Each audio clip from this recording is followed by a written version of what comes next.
ಶುಭೋದಯ. ಸುಮ ಬೆಳಗೆರೆ ಬರೆದ ಬೋನಸ್ ಕಾದಂಬರಿ. ಡ್ಯಾಡಿ, ನನ್ನ ಲ್ಯಾವೆಂಡರ್ ಕಲರ್ ಟೀ ಶರ್ಟ್ ಎಲ್ಲಿ ಎಂದಳು ಮಾನ್ಯ. ಅಲ್ಲೇ ವಾರ್ಡ್ರೋಬ್ನಲ್ಲಿ ಇರಬೇಕು ನೋಡು ಮಾನ್ಯ ಎನ್ನುತ್ತಾ ಕಳಿಸಿದ ಅರುಣ್. ಆಗ ತಾನೇ ಎದ್ದು ಬಂದಿದ್ದ. ಬೆಳಗಿನ 6 ಗಂಟೆ. ಮೋಡ ಮುಸುಕಿದ ವಾತಾವರಣ, ತುಂತುರು ಮಳೆಹನಿ. ಎಲ್ಲೂ ಸಿಕ್ಕುತ್ತಿಲ್ಲ ಡ್ಯಾಡಿ, ಪ್ಲೀಸ್ ಹೆಲ್ಪ್ ಮೀ, ಕಾಲೇಜಿಗೆ ಟೈಮ್ ಆಯಿತು ಮತ್ತೆ ಕೂಗಿದಳು. ಸರಿಯಾಗಿ ಹುಡುಕಬಾರದಾ ಎಂದು ಬಾಲ್ಕನಿಗೆ ಬಂದು ಮಗಳ ಬಟ್ಟೆಗಳ ರಾಶಿಯಲ್ಲಿ ಅವಳು ಕೇಳಿದ ಟೀ ಶರ್ಟ್ ಹುಡುಕಿ ಕೊಟ್ಟ ಅರುಣ್. ಥ್ಯಾಂಕ್ ಯು ಡ್ಯಾಡಿ ಎಂದು ಅವಸರದಿಂದ ಬಾತ್ರೂಮ್ಗೆ ಸ್ನಾನಕ್ಕೆ ಹೋದಳು ಮಾನ್ಯ. ಇಂಜಿನಿಯರಿಂಗ್ ಕಾಲೇಜು ಪ್ರಾರಂಭದ ಮೊದಲ ದಿನ. PUCನಲ್ಲಿ ಉತ್ತಮ ಮಾರ್ಕ್ಸ್, CETನಲ್ಲಿ ಒಳ್ಳೆ ರ್ಯಾಂಕಿಂಗ್ ಪಡೆದ ಕಾರಣ ಮಾನ್ಯಳಿಗೆ ಪ್ರತಿಷ್ಠಿತ ಕಾಲೇಜಿನಲ್ಲಿ ಗೌರ್ಮೆಂಟ್ ಸೀಟು ಸಿಕ್ಕಿತು. 1 ವಾರದಿಂದ ಟೆನ್ಷನ್. ಫಸ್ಟ್ ಡೇ ಕಾಲೇಜ್ಗೆ ಹೇಗೆ ಹೋಗಬೇಕೆಂದು, ಯಾವ ಡ್ರೆಸ್ ಹಾಕಿಕೊಳ್ಳಬೇಕೆಂದು ಯೋಚಿಸುತ್ತಿದ್ದಳು. ಫ್ರೆಂಡ್ಸ್ಗೆ ಫೋನ್ ಮಾಡಿದಳು. ಎಲ್ಲರೂ ಜೀನ್ಸ್ ಪ್ಯಾಂಟ್, ಟೀ ಶರ್ಟ್ ಹಾಕಿಕೊಂಡು ಹೋಗುವುದೆಂದು ತೀರ್ಮಾನಿಸಿದರು. ಆ ದಿನ ಬಂದೇ ಬಿಟ್ಟಿತು. ರಾತ್ರಿಯೆಲ್ಲ ನಿದ್ರೆ ಇಲ್ಲ. ತಾನು ಇಂಜಿನಿಯರ್ ಆದಂತೆ, ಪ್ರತಿಷ್ಠಿತ ಕಂಪನಿಯ ಚೇಂಬರ್ನಲ್ಲಿ ಕುಳಿತಂತೆ ಸುಂದರ ಕನಸುಗಳು ಬೆಳಗಾದರೂ ಆ ಕನಸು ಕಣ್ಣ ಮುಂದೆ ಬರುತ್ತಿತ್ತು. ಮಾನ್ಯ ಅರುಣ್ ಹಾಗೂ ಭಾನು ಒಬ್ಬಳೇ ಮುದ್ದಿನ ಮಗಳು. ಪ್ರತಿಯೊಂದಕ್ಕೂ ಮಾನ್ಯ ತಾಯಿಗಿಂತ ತಂದೆಯನ್ನೇ ಹಚ್ಚಿಕೊಂಡಿದ್ದಳು. ಪ್ರತಿಯೊಂದಕ್ಕೂ ತಂದೆಯನ್ನೇ ಅವಲಂಬಿಸಿದ್ದಳು. ಮಾನ್ಯ ಎಷ್ಟೇ ದೊಡ್ಡವಳಾದರೂ ಮಗು ಎಂದೇ ತಿಳಿದು ಅರುಣ್ ಮುದ್ದು ಮಾಡುತ್ತಿದ್ದ. ಮಾನ್ಯ ಕೇಳಿದುದನ್ನು ಇಲ್ಲ ಎಂದು ಉತ್ತರಿಸಿರಲಿಲ್ಲ. ಮಗಳು ಇಂಜಿನಿಯರಿಂಗ್ ಸೇರಿದ್ದುದು ಅರುಣ್ಗೆ ಹೆಮ್ಮೆಯಾಗಿತ್ತು. ಮಾನ್ಯ ಸ್ನಾನ ಮಾಡಿ ಬ್ಲೂ ಜೀನ್ಸ್ ಪ್ಯಾಂಟ್ ತೊಟ್ಟು, ಲ್ಯಾವೆಂಡರ್ ಕಲರ್ ಟೀ ಶರ್ಟ್ ಧರಿಸಿ, ಲೇಯರ್ ಕಟ್ ಮಾಡಿಸಿದ ಕೂದಲನ್ನು ಬಾಚಿ, ಕ್ಲಿಪ್ ಹಾಕಿ, ಮುಖಕ್ಕೆ ಫೌಂಡೇಶನ್ ಕ್ರೀಮ್ ಹಚ್ಚಿ, ತೆಳುವಾಗಿ ಪೌಡರ್ ಹಾಕಿದಳು. ಕಿವಿಯಲ್ಲಿ ಕೆಂಪು ಹವಳದ ಚಿಕ್ಕ ಸ್ಟಾರ್, ಎಡಗೈಯಲ್ಲಿ ಪುಟ್ಟ ವಾಚು. ಮತ್ತೊಮ್ಮೆ ದೊಡ್ಡ ಕನ್ನಡಿಯಲ್ಲಿ ತನ್ನ ಅಲಂಕಾರ ನೋಡಿಕೊಂಡಳು.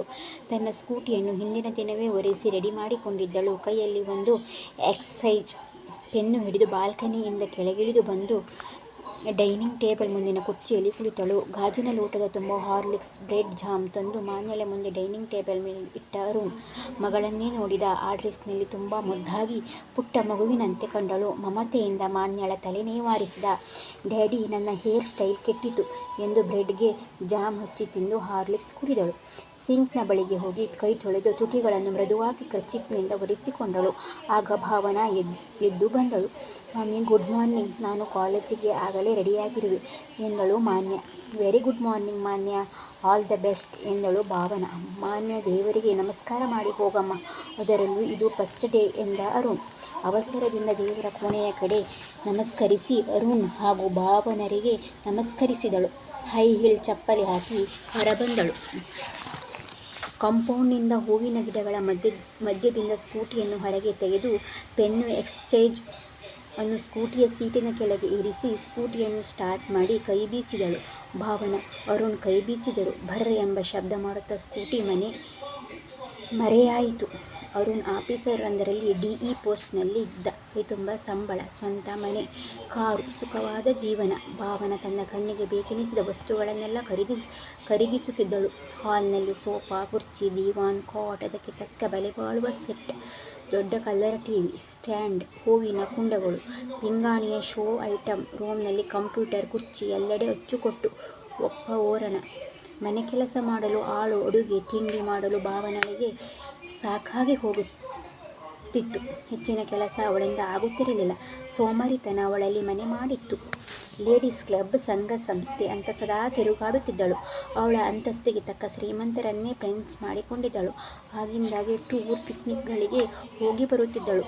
ಸಮಯವೇ ಸಾಕಾಗುತ್ತಿರಲಿಲ್ಲ ಭಾವನಳಿಗೆ. ಸದಾ ಸೀರೆ, ಒಡವೆ ಖರೀದಿಸುತ್ತಿದ್ದಳು. ಬಗೆ ಬಗೆಯ ಕಾಸ್ಮೆಟಿಕ್ ಖರೀದಿಸುತ್ತಿದ್ದಳು.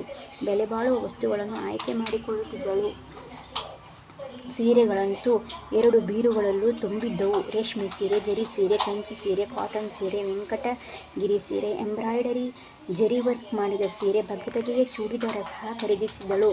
ಸೀರೆ ಬೇಸರವಾದಾಗ ಚೂಡಿದಾರ ತೊಡುತ್ತಿದ್ದಳು. ತಾನು ಸುಂದರವಾಗಿ ಕಾಣಬೇಕೆಂದು ಗಂಟೆಗಟ್ಟಲೆ ಡ್ರೆಸ್ಸಿಂಗ್ ಟೇಬಲ್ ಮುಂದೆ ನಿಲ್ಲುತ್ತಿದ್ದಳು. ಭಾವನಾ ಸಹಜವಾಗಿಯೇ ಸುಂದರಿ. ಮೇಕಪ್ ಮಾಡಿದಾಗ ಇನ್ನೂ ಸುಂದರವಾಗಿ ಕಾಣುತ್ತಿದ್ದಳು. ಆ ಸುಂದರ ಮುಖದ ಹಿಂದೆ ಮುಳ್ಳು ಚುಚ್ಚಿದಂಥ ಹೃದಯದಲ್ಲಿ ಯಾವಾಗಲೂ ಅರುಣನ ಬಗ್ಗೆ ಅನುಮಾನ ಕಾಡುತ್ತಿತ್ತು. ಅರುಣ್ ಹೆಂಗಸರ ಜೊತೆ ಹುಡುಗಿಯರ ಬಳಿ ಮಾತನಾಡಿದರೆ ಅನುಮಾನದಿಂದ ಪ್ರಶ್ನಿಸುತ್ತಿದ್ದಳು. ಭಾವನಳಿಗೆ ಸಮಾಧಾನ ಹೇಳುವುದಕ್ಕೆ ಉತ್ತರವಿಲ್ಲದೆ ಅರುಣ್ ಚಡಪಡಿಸುತ್ತಿದ್ದ ಕಾರಣ ಮದುವೆಗೆ ಮುಂಚೆ ಅರುಣ್ ಯಾರನ್ನೋ ಗಾಢವಾಗಿ ಪ್ರೀತಿಸುತ್ತಿದ್ದ ಎಂಬ ಗಾಸಿಪ್ ಭಾವನಳ ಕಿವಿಗೆ ಬಿದ್ದಿತ್ತು. ಅದರಲ್ಲೂ ಮದುವೆಯಾಗದ ಮಧುರ ದಿನಗಳಲ್ಲೇ ಅವಳ ಹೃದಯ ಕಲಕಿ ಹೋಗಿತ್ತು. ಆ ವಿಷಯವಾಗಿ ಪದೇ ಪದೇ ಜಗಳವಾಗುತ್ತಿತ್ತು. ಅರುಣನನ್ನು ದೂರ ಇರಿಸುತ್ತಿದ್ದಳು. ಅರುಣ ಎಷ್ಟೇ ಸತ್ಯ ಹೇಳಿದರೂ ಭಾವನ ನಂಬುತ್ತಿರಲಿಲ್ಲ. ಅರುಣ ತುಟಿಯೆರಡು ಮಾಡದೆ ಮೌನವಾಗಿ ತಾಳ್ಮೆಯಿಂದ ಸಹಿಸಿಕೊಂಡು ಸಂಸಾರ ರಥವನ್ನು ಮುಂದಕ್ಕೆ ಸಾಗಿಸುತ್ತಿದ್ದ. ಮಾನ್ಯ ಕಾಲೇಜಿಗೆ ಹೊರಟು ಹೋದ ಮೇಲೆ ಅರುಣ್ ಒಳಗೆ ಬಂದು ಸ್ನಾನ ಮುಗಿಸಿದ. ಪ್ಯಾಂಟ್ ಶರ್ಟ್ ಧರಿಸಿ ಕನ್ನಡಕ ಏರಿಸಿ ಶೂ ಧರಿಸಿ ಟೈ ಕಟ್ಟಿಕೊಂಡ. ಭಾವನ ಏನಾದರೂ ತಿಂಡಿ ಮಾಡಿರುವೆಯಾ ಎಂದು ಕೇಳಿದ ಅರುಣ್. ಇಂದು ಟೈಮ್ ಆಯಿತು, ಪ್ಲೀಸ್ ಬ್ರೆಡ್ ಜಾಮ್ ತಿನ್ನೋಣ, ನಾನು ಸಹ ಕ್ಲಬ್ಗೆ ಹೋಗಬೇಕಾಗಿದೆ, ಮೀಟಿಂಗ್ ಇದೆ, ರಾತ್ರಿ ಅಡುಗೆ ಮಾಡುವೆ. ಮಾನ್ಯ ಮಧ್ಯಾಹ್ನ ಬರುವುದಿಲ್ಲ, ನೀವು ಸಹ ಬರುವುದಿಲ್ಲ, ನನಗೆ ಅಲ್ಲೇ ಪಾರ್ಟಿ ಇದೆ ಎಂದು ಬ್ರೆಡ್ ಜಾಮ್ ತಿಂದಳು. ಅರುಣ್ ಸಹ ಅದನ್ನೇ ತಿಂದು ಮುಗಿಸಿ ಕೈ ತೊಳೆದು ಟವೆಲ್ನಿಂದ ಕೈ ಒರೆಸಿಕೊಂಡ. ಬಾಯ್ ಎಂದು ಕಾರಿನ ಕೀ ಹಿಡಿದು ಬಾಗಿಲು ತೆರೆದ. ರೂಬಿ ಹರಳಿನ ರೆಡ್ ಸ್ಟೋನ್ ನೆಕ್ಲೆಸ್ ಸೆಟ್ ವಿಚಾರಿಸಿರುವೆ, ಸಾಯಂಕಾಲ ಜ್ಯುವೆಲರಿ ಶಾಪ್ಗೆ ಹೋಗಿ ಬರೋಣ, ಆ ಸೆಟ್ ತೆಗೆದುಕೊಳ್ಳಲ ಮಾನ್ಯಳಿಗೆ ಆಗುತ್ತದೆ ಎಂದಳು ಭಾವನ. ಅರುಣಗೆ ನಗು ಬಂತು. ನಿನ್ನ ಮಾತಿಗೆ ನಾನೆಂದೂ ಇಲ್ಲವೆಂದಿಲ್ಲ ಭಾವನ, ನಿನಗೇನು ಬೇಕೋ ತೆಗೆದುಕೋ, ಕೊಡಿಸುವೆ, ಆದರೆ ಮಾನ್ಯಳ ಮೇಲೆ ಹಾಕಬೇಡ, ಅವಳು ನನ್ನ ಮಗಳು, ಸಿಂಪಲ್, ನನ್ನ ಹಾಗೆ ಎಂದು ಒಡವೆಯನ್ನು ಹಾಕಿಲ್ಲ ಅವಳು ಎಂದು ನಕ್ಕ. ಆ ಮಾತಿಗೆ ಭಾವನಳು ನಕ್ಕಳು. ಆ ನಗುವೇ ಸಾಕಾಗಿತ್ತು ಅರುಣಿಗೆ. ಬಾಗಿ ಮೃದುವಾಗಿ ಅವಳ ಕೆನ್ನೆ ಚುಂಬಿಸಿದ. ಯಾವುದೋ ಆಸೆಯೊಂದು ಕಾಡಿತು. ಭಾವನ ಮೆಲ್ಲನೆ ಕರೆದ. ಅಷ್ಟರಲ್ಲಿ ಕೆಲಸದ ಆಳು ಬಂದಳು. ಅರುಣ್ ಹೊರಗೆ ಬಂದು ಕಾರನ್ನು ಶೆಡ್ನಿಂದ ಹೊರತೆಗೆದ. ಕಾರಿನಲ್ಲಿ ಕುಳಿತ. ಸಾಯಂಕಾಲ ಬೇಗ ಬನ್ನಿ, ಭಾವನ ಕೈ ಬೀಸಿದಳು. ಅರುಣ್ ಕಾರನ್ನು ಸ್ಟಾರ್ಟ್ ಮಾಡಿ ಹೊರಟು ಹೋದ. ಸಾಯಂಕಾಲ ಅರುಣ್ ಬರುವ ವೇಳೆ ಭಾವನ ರೆಡಿಯಾಗಿದ್ದಳು. ಹಸಿರು ಎಂಬ್ರಾಯ್ಡರಿ ಸೀರೆಯುಟ್ಟು ಮ್ಯಾಚಿಂಗ್ ಬ್ಲೌಸ್ ಹಾಕಿ ಅಂಥದೇ ಹಣೆಗೆ ಬಿಂದಿ ಹಚ್ಚಿದ್ದಳು. ಯು ಶೇಪ್ ಮಾಡಿಸಿದ ಕೂದಲನ್ನು ಬಾಚಿ ಕ್ಲಿಪ್ ಹಾಕಿದಳು. ಕ್ರೀಮ್ ಪೌಡರ್, ತುಟಿಗೆ ತೆಳುವಾಗಿ ಲಿಪ್ಸ್ಟಿಕ್, ಕಣ್ಣಿಗೆ ಕಾಡಿಗೆ ಹಚ್ಚಿ ವೆನಿಟಿ ಬ್ಯಾಗ್ ಹೆಗಲಿಗೆ ಹಾಕಿದಳು. ಎಡಗೈಯಲ್ಲಿ ಗೋಲ್ಡ್ ಚೈನ್ ಇರುವ ವಾಚು, ಬಲಗೈಯಲ್ಲಿ 2 ಬಂಗಾರದ ಬಳೆ. ಮಾನ್ಯ, ನೀನು ಬರುವೆಯಾ ಡಿಸೈನ್ ಸೆಲೆಕ್ಟ್ ಮಾಡಲು ಭಾವನ ಕೇಳಿದಳು. ನೋ ಮಮ್ಮಿ, ಶಾಪಿಂಗ್ ಬರುವ ಮೂಡಿಲ್ಲ ಎಂದು ಮೊದಲ ದಿನದ ಕಾಲೇಜಿನ ಅನುಭವವನ್ನು ಮೆಲುಕು ಹಾಕುತ್ತಾ ದಿವಾನ್ ಮೇಲೆ ಟಿವಿ ನೋಡುತ್ತಾ ಮಲಗಿದಳು. ಅರುಣ್ ಮನೆಯ ಮುಂದೆ ಕಾರನ್ನು ನಿಲ್ಲಿಸಿ 2 ಬಾರಿ ಜೋರಾಗಿ ಹಾರನ್ ಮಾಡಿದ. ಮನೆ ಒಳಗಡೆ ಬಂದರೆ ಮತ್ತೆ ಲೇಟ್ ಆಗುತ್ತದೆ ಎಂದು ಕಾರಿನಿಂದ ಇಳಿಯಲಿಲ್ಲ. ಭಾವನ ಅರುಣ್ ಪಕ್ಕ ಕುಳಿತಳು. ಹೊರಡೋಣವಾ ಎಂದ ಅರುಣ್.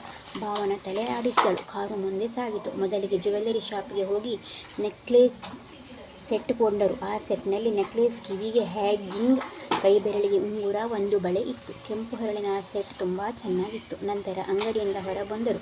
ಎದುರಿಗೆ ದೊಡ್ಡ ಸೀರೆ ಅಂಗಡಿ. ಬಗೆ ಬಗೆಯ ಸೀರೆಗಳ ಶೋ ಕೇಸ್ನಲ್ಲಿ ಹಾಕಿದರು. ಒಂದು ಸೀರೆ ಕೊಳ್ಳಲ ಭಾವನ ಕೇಳಿದಳು.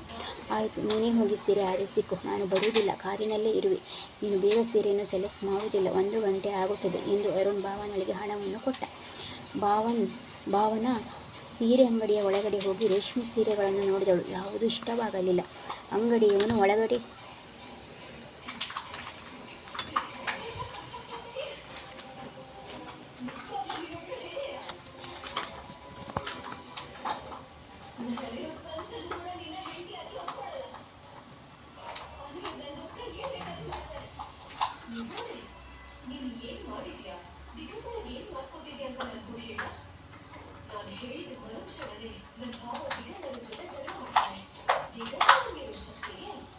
ಅಂಗಡಿಯವನು ಒಳಗಡೆ ಹೋಗಿ ಇನ್ನೂ ಬಗೆ ಬಗೆಯ ಸೀರೆಗಳನ್ನು ತಂದು ತೋರಿಸಿದ. ಹಳದಿ ಬಣ್ಣದ ಹಸಿರು ಬಾರ್ಡರ್, ಹಸಿರು ಬ್ಲೌಸ್ ಪೀಸ್ ಇರುವ ಜರಿ ಸೀರೆ ಆರಿಸಿದಳು.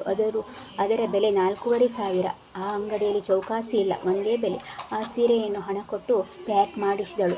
ಅಲ್ಲೇ ಒಬ್ಬ ಹೆಂಗಸು ಕುಳಿತು ಸಿಂಥೆಟಿಕ್ ಸೀರೆ ಆರಿಸಿಕೊಳ್ಳುತ್ತಿದ್ದಳು. ಒಂದು ಸೀರೆಯನ್ನು ಆ ಹೆಂಗಸು ಇಷ್ಟಪಟ್ಟು ಆಯ್ಕೆ ಮಾಡಿಕೊಂಡು ಪ್ಯಾಕ್ ಮಾಡಲು ಅಂಗಡಿಯವನಿಗೆ ಹೇಳಿದಳು. ಆ ಸೀರೆಯ ಬೆಲೆ 360 ರು. ಭಾವನಳಿಗೂ ಆ ಸೀರೆ ಇಷ್ಟವಾಯಿತು. ಆ ಸೀರೆಯನ್ನು ತನಗೇ ಕೊಡುವಂತೆ ಅಂಗಡಿಯವನನ್ನು ಕೇಳಿದಳು. ಅದು ಹೇಗೆ ಆಗುತ್ತದೆ ಮೇಡಮ್, ಆ ಸೀರೆಯನ್ನು ಅವರು ಸೆಲೆಕ್ಟ್ ಮಾಡಿದ್ದಾರೆ, ಅಂಥದ್ದೇ ಬೇರೆ ಸೀರೆ ಇದೆ, ಅದನ್ನು ತೆಗೆದುಕೊಳ್ಳಿ, ಬಣ್ಣ ಮಾತ್ರ ಸ್ವಲ್ಪ ಚೇಂಜ್ ಅಷ್ಟೇ ಎಂದು ಅಂಗಡಿಯವನು ಬೇರೆ ಸೀರೆ ತೋರಿಸಿದ. ಭಾವನಳಿಗೆ ಆ ಸೀರೆ ಇಷ್ಟವಾಗಲಿಲ್ಲ. ನೋಡಿ, ನನಗೆ ಆ ಸೀರೆಯೇ ಬೇಕು, ಆ ಸೀರೆಯ ಕಲರ್ ತುಂಬ ಡಿಫರೆಂಟ್ ಆಗಿದೆ ಎಂದಳು ಭಾವನ. ನೋಡಿ, ಅವರು ಕೊಟ್ಟರೆ ನೀವು ಆ ಸೀರೆಯನ್ನು ತೆಗೆದುಕೊಳ್ಳಿ ಎಂದ ಅಂಗಡಿಯವನು. ಮೇಡಮ್, ಆ ಸೀರೆ ಕೊಡುವಿರಾ ಭಾವನ ಹೆಂಗಸನ್ನು ಕೇಳಿದಳು. ಇಲ್ಲ, ಕೊಡುವುದಿಲ್ಲ, ನಾನಾಗಲೇ ಸೆಲೆಕ್ಟ್ ಮಾಡಿರುವೆ ಎಂದಳು. ಉಳಿದ ಭಾಗ ನಾಳೆ.